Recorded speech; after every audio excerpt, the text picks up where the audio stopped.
మత్తయి సువార్త 18వ అధ్యాయము. ఆ కాలమున శిష్యులు యేసు నద్దకు వచ్చి పరలోక రాజ్యములో ఎవడు గొప్పవాడని అడుగగా, ఆయన యొక్క చిన్న బిడ్డను తన యొద్దకు పిలిచి వారి మధ్యను నిలవబెట్టి ఇట్లా నేను మీరు మార్పు నొంది బిడ్డల వంటి వారైతేనే గాని పరలోక రాజ్యములో ప్రవేశింపరని మీతో నిశ్చయంగా చెప్పుచున్నాను. కాగా ఈ బిడ్డ వలె తన్ను తాను తగ్గించుకుని వాడెవడో వాడే పరలోక రాజ్యంలో గొప్పవాడు. మరియు ఇలాంటి యొక్క బిడ్డను నా పేరట చేర్చుకునేవాడు నన్ను చేర్చుకునను. నా యందు విశ్వాసముంచు ఈ చిన్న వారిలో ఒకరిని అభ్యంతరపరచు వాడెవడో వాడు మెడకు పెద్ద తిరుగుటి రాయి కట్టబడిన వాడే మిక్కిలి లోతైన సముద్రంలో ముంచివేయబడుట వానికి మేలు.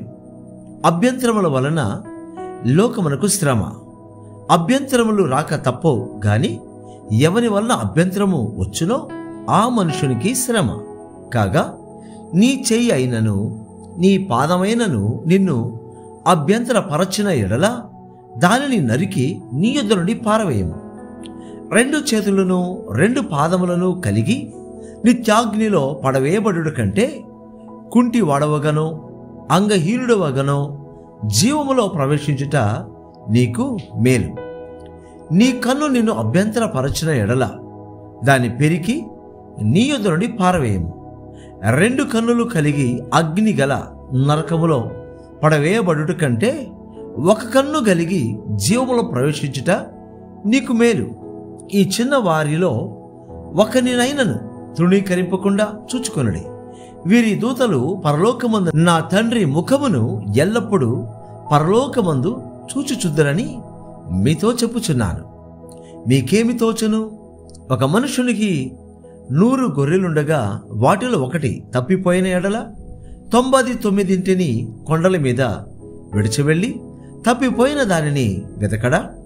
వాడు దాన్ని కనుగొనిన ఎడల 99 గొర్రెలను గూర్చి సంతోషించినంతకంటే దానిని గూర్చి ఎక్కువగా సంతోషించునని మీతో నిశ్చయంగా చెప్పుచున్నాను. అలాగుననే ఈ చిన్నవారిలో ఒకడైనను నశించుట పరలోకమందున్న మీ తండ్రి చిత్తము కాదు. మరియు నీ సహోదరుడు నీ ఎడల తప్పిదము చేసిన ఎడల నీవు పోయి నీవును అతడును ఒంటరిగానున్నప్పుడు అతనిని గద్దించము. అతడు నీ మాట వినిన ఎడల నీ సహోదరుని సంపాదించుకుంటివి. అతడు వినని ఎడల 2, 3 సాక్షుల నోట ప్రతి మాట స్థిరపరచబడినట్లు నీవు ఒకరిద్దరిని వెంటబెట్టుకొని అతని యొద్దకు పొమ్ము. అతడు వారి మాటయు వినని ఎడల ఆ సంగతి సంగమునకు తెలియజెప్పము. అతడు సంగపు మాటయు వినని ఎడల అతనిని నీకు అన్యునిగాను సొంకరిగాను ఎంచుకొనుము. భూమి మీద మీరు వేటిని బంధింతురో అవి పరలోకమందును బంధింపబడును. భూమి మీద మీరు వేటిని విప్పుదురో అవి పరలోకమందును విప్పబడునని మీతో నిశ్చయంగా చెప్పుచున్నాను. మరియు మీలో 2 తాము వేడుకొను దేనిని గూర్చి అయినను భూమి మీద ఏకీభవించిన ఎడల అది పరలోకమందున్న నా తండ్రి వలన వారికి దొరుకునని మీతో చెప్పుచున్నాను. ఏలయనగా 2, 3 నా నామమున ఎక్కడ కూడి ఉందరో అక్కడ నేను వారి మధ్యన ఉందునని చెప్పాను. ఆ సమయమున పేతురు ఆయన యొద్దకు వచ్చి, ప్రభువా, నా సహోదరుడు నా ఎడల తప్పిదము చేసిన ఎడల నేనెన్ని మార్లు అతన్ని క్షమింపవలెను? 7 మారుల మట్టుక అని అడిగాను. అందుకేసు అతనితో ఇట్లా నేను 7 మారుల మట్టుకే కాదు 70 ఏళ్ల మారుల మట్టుకని నీతో చెప్పుచున్నాను. కావున పరలోక రాజ్యము తన దాసుల యొద్ద లెక్క చూచుకొన గొర్రెన యొక్క రాజును పోలి ఉన్నది. అతడు లెక్క చూచుకొన మొదలు పెట్టినప్పుడు అతనికి 10,000 తలాంతులు అచ్చిన ఒకడు అతని యొద్దకు తేబడెను. అప్పు తీర్చుటకు వాని యొద్ద ఏమీ లేనందున వాని యజమానుడు వాని భార్యను పిల్లలను వానికి కలిగినది యావత్తును అమ్మి అప్పు తీర్చవలనని ఆజ్ఞాపించారు. కాబట్టి ఆ దాసుడు అతని ఎదుట సాగిలపడి మ్రొక్కి, నా ఎడల ఓర్చుకొను, నీకు అంతయు చెల్లింతునని చెప్పగా ఆ దాసుని యజమానుడు కనికరపడి వానిని విడిచిపెట్టి వాని అప్పు క్షమించాను. అయితే ఆ దాసుడు బయటికి వెళ్ళి తనకు 100 దేనారములు అచ్చి ఉన్న తన తోడి దాసులలో ఒకరిని చూచి వాని గొంతు పట్టుకొని, నీవు అచ్చి ఉన్నది చెల్లింపమన్నాను. అందుకు వాని తోడి దాసుడు సాగిలపడి, నా ఎడల ఓర్చుకొను, నీకు చెల్లించదనని వానిని వేడుకొనేను. గాని వాడు ఒప్పుకొనక అచ్చి ఉన్నది చెల్లించు వరకు వానిని చెరసాలలో వేయించెను. కాగా వాని తోడి దాసులు జరిగినది చూచి మిక్కిలి దుఃఖపడి వచ్చి జరిగినదంతయు తమ యజమానునికి వివరముగా తెలిపిరి. అప్పుడు వాని యజమానుడు వానిని పిలిపించి, చెడ్డదాసుడా, నీవు నన్ను వేడుకొంటివి గనుక నీ అప్పంతయు క్షమించితిని. నేను నిన్ను క్షమించిన ప్రకారము నీవును నీ తోడి దాసుని కరుణింపవలసి ఉండేను గదా అని వానితో చెప్పాను. అందుచేత వాని యజమానుడు కోపపడి తనకు అచ్యున్నదంతయు చెల్లించు వరకు బాధపరుచు వారికి వారిని అప్పగించాను. మీలో ప్రతివాడును తన సహోదరుని హృదయపూర్వకముగా క్షమింపని ఎడల నా పరలోకపు తండ్రియు ఆ ప్రకారమే మీ ఎడల చేయున నేను. మత్తయి సువార్త 19వ అధ్యాయము. యేసు ఈ మాటలు చెప్పి చాలించిన తరువాత గలిలయ నుండి యొర్దాను అద్దరినున్న యూదయ ప్రాంతములకు వచ్చెను. బహుజన సమూహములు ఆయనను వెంబడింపగా ఆయన వారిని అక్కడ స్వస్థపరచెను. పరిసయ్యులు ఆయనను శోధింపవలెనని ఆయన వద్దకు వచ్చి, ఏ హేతువు చేతనైనను పురుషుడు తన భార్యను విడనాడుట న్యాయమా అని అడుగగా, ఆయన సృజించిన వాడు ఆది నుండి వారిని పురుషునిగాను స్త్రీనిగాను సృజించెననియు, ఇందు నిమిత్తము పురుషుడు తల్లిదండ్రులను విడిచి తన భార్యను హత్తుకొనను, వారిద్దరను ఏక శరీరముగా ఉందురని చెప్పిననియు మీరు చదవలేదా? కాబట్టి వారికను ఇద్దరు కాక ఏక శరీరముగా ఉన్నారు గనుక దేవుడు జతపరిచిన వారిని మనుషులు వేరుపరచకూడదని చెప్పాను. అందుకు వారు, అలాగైతే పరిత్యాగ పత్రికనిచ్చి ఆమెను విడనాడుమని మోషే ఎందుకు ఆజ్ఞాపించనని వారాయనను అడుగగా, ఆయన మీ హృదయ కాఠిన్యమును బట్టి మీ భార్యలను విడనాడ మోషే సెలవిచ్చాను, గాని ఆది నుండి అలాగూ జరగలేదు. మరియు వ్యభిచారము నిమిత్తమే తప్ప తన భార్యని విడనాడి మరి ఒకతను పెళ్లి చేసుకునివాడు వ్యభిచారము చేయుచున్నాడనియు, విడనాడబడిన దానిని పెళ్లి చేసుకునివాడు వ్యభిచారము చేయుచున్నాడనియు మీతో చెప్పుచున్నానని వారితో నన్నెను. ఆయన శిష్యులు, భార్యాభర్తలకుండు సంబంధము ఇట్టిదైతే పెళ్లి చేసుకొనుట యుక్తము కాదని ఆయనతో చెప్పింది. అందుకైన అనుగ్రహము నొందిన వారు తప్ప మరి ఎవరినూ ఈ మాటను అంగీకరింపనేరరు. తల్లి గర్భం నుండి నపుంసకులుగా పుట్టినవారు గలరు, మనుషుల వలన నపుంసకులుగా చేయబడిన నపుంసకులను గలరు. పరలోక రాజ్యము నిమిత్తము తమను తామే నపుంసకులనుగా చేసుకున్న నపుంసకులను గలరు. ఈ మాటను అంగీకరింపగలవాడు అంగీకరించునుగాక అని వారితో చెప్పాను.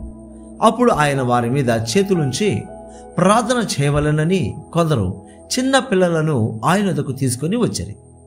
ఆయన శిష్యులు తీసుకుని వచ్చిన వారిని గద్దింపగా, యేసు చిన్న పిల్లలను ఆటంకపరచక వారిని నా యొద్దకు రానియుడి, పరలోక రాజ్యము ఇలాంటి వారిదని వారితో చెప్పి వారి మీద చేతులుంచి అక్కడ నుంచి లేచిపోయారు. ఇదిగో ఒకడు ఆయన వద్దకు వచ్చి, బోధకుడా, నిత్య జీవం పొందుటకు నేను ఏ మంచి కార్యము చేయవలెనని ఆయనను అడిగాను. అందుకైన మంచి కార్యమును గురించి నన్నెందుకు అడుగుచున్నావు? మంచివాడొక్కడే. నీవు జీవములో ప్రవేశింపగోరిన ఎడల ఆజ్ఞలను గైకొనుమని చెప్పాను. అతడు ఏ ఆజ్ఞలని ఆయనను అడుగగా, యేసు, నరహత్య చేయవద్దు, వ్యభిచరింపవద్దు, దొంగిలవద్దు, అబద్ధ సాక్ష్యం పలుకోవద్దు, తల్లిదండ్రులను సన్మానింపుము, నిన్ను వలె నీ పొరుగువానిని ప్రేమింపవలెను అనునవియే అని చెప్పాను. అందుకు ఆ యవనుడు, ఇవన్నీ అనుసరించుచునే ఉన్నాను, ఇకను నాకు కొదువ ఏమని ఆయనను అడిగాను. అందుకు యేసు, నీవు పరిపూర్ణుడు అవగుటకు కోరిన ఎడల పోయి నీ ఆస్తిని అమ్మి బీదలకిమ్ము, అప్పుడు పరలోకమందు నీకు ధనము కలుగును. నీవు వచ్చి నన్ను వెంబడించమని అతనితో చెప్పాను. అయితే ఆ యవనుడు మిగుల ఆస్తి గలవాడు గనుక ఆ మాట విని వ్యసనపడుచు వెళ్ళిపోయాను. యేసు తన శిష్యులను చూచి, ధనవంతుడు పరలోక రాజ్యంలో ప్రవేశించడం దుర్లభమని మీతో నిశ్చయంగా చెప్పుచున్నాను. ఇదిగాక ధనవంతుడు పరలోక రాజ్యంలో ప్రవేశించడం కంటే సూది బెజ్జములో ఒంటె దూరుడా సులభమని మీతో చెప్పుచున్నాను నేను. శిష్యులు ఈ మాట విని మిక్కిలి ఆశ్చర్యపడి, అలాగైతే ఎవడు రక్షణ పొందగలడని అడుగగా, యేసు వారిని చూచి, ఇది మనుషులకు అసాధ్యమే గాని దేవునికి సమస్తమును సాధ్యమని చెప్పాను. పేతురు, ఇదిగో మేము సమస్తమును విడిచిపెట్టి నిన్ను వెంబడించితిమి గనుక మాకేమి దొరుకునని ఆయనను అడుగగా, యేసు వారితో ఇట్లా నేను ప్రపంచ పునర్జననమందు మనుష్య కుమారుడు తన మహిమగల సింహాసనం మీద ఆసీనుడై ఉండినప్పుడు నన్ను వెంబడించిన మీరును 12 సింహాసనముల మీద ఆసీనులై ఇశ్రాయేలు 12 గోత్రముల వారికి తీర్పు తీర్చెదరు.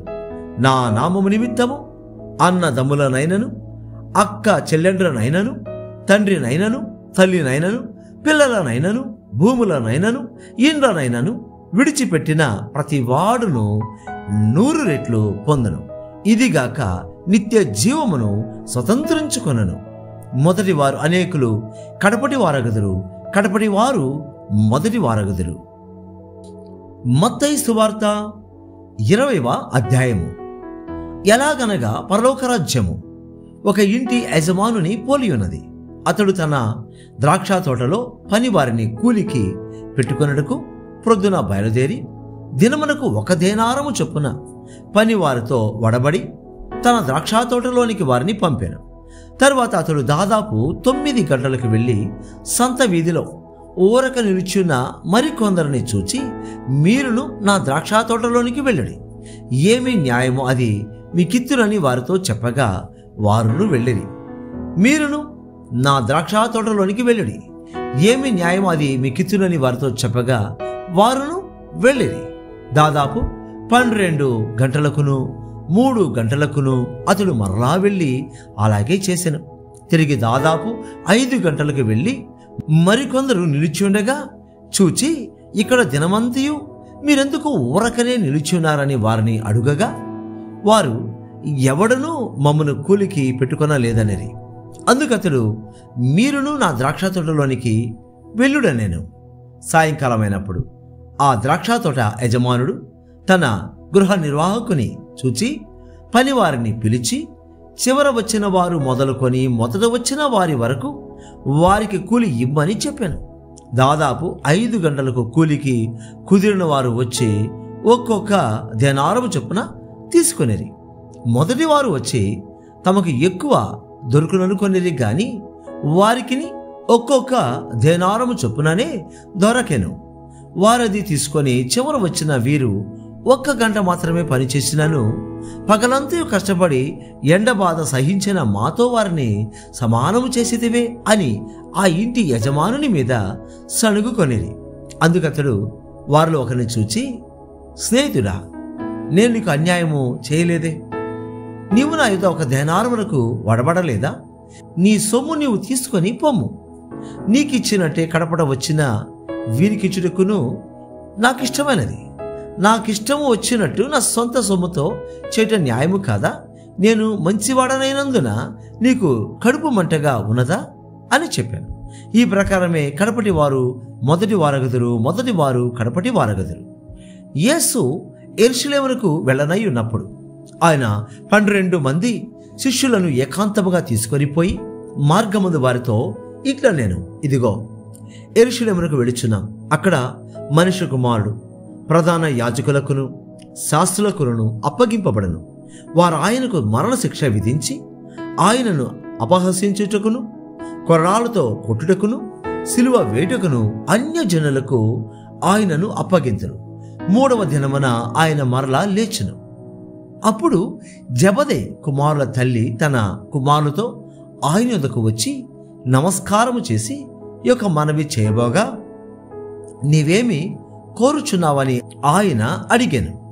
అందుకామె, నీ రాజ్యమందు ఈ నా ఇద్దరు కుమారులలో ఒకడు నీ కుడి వైపునను ఒకడు నీ ఎడమ వైపునను కూర్చున్న సెలవిమ్మని ఆయనతో అనెను. అందుకు యేసు, మీరేమి అడుగుచున్నారో అది మీకు తెలియదు. నేను త్రాగబో గిన్నెలోనిది మీరు త్రాగగలరా అని అడుగగా వారు త్రాగగలమనిరి. ఆయన, మీరు నా గిన్నెలోనిది త్రాగుదురు గాని నా కుడి వైపునను నా ఎడమ వైపునను కూర్చుండనిచుట నా వశమున లేదు. నా తండ్రి చేత ఎవరికి సిద్ధపరచబడెనో వారికే అది దొరుకునని చెప్పాను. తక్కిన 10 మంది శిష్యులు ఈ మాట విని ఆ ఇద్దరు సహోదరుల మీద కోపపడిరి.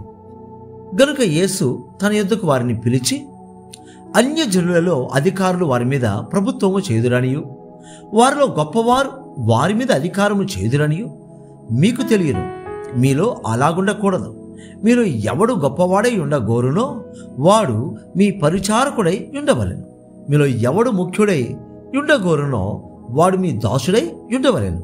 అలాగే మనుష్య కుమారుడు పరిచారము చేయించుకొనుటకు రాలేదు గాని పరిచారము చేయుటకును అనేకులకు ప్రతిగా విమోచన క్రయధనముగా తన ప్రాణము నిచ్చుటకును వచ్చినని చెప్పాను. వారు యెరికో నుండి వెళుచుండగా బహుజన సమూహము ఆయన వెంట వెళ్ళాను.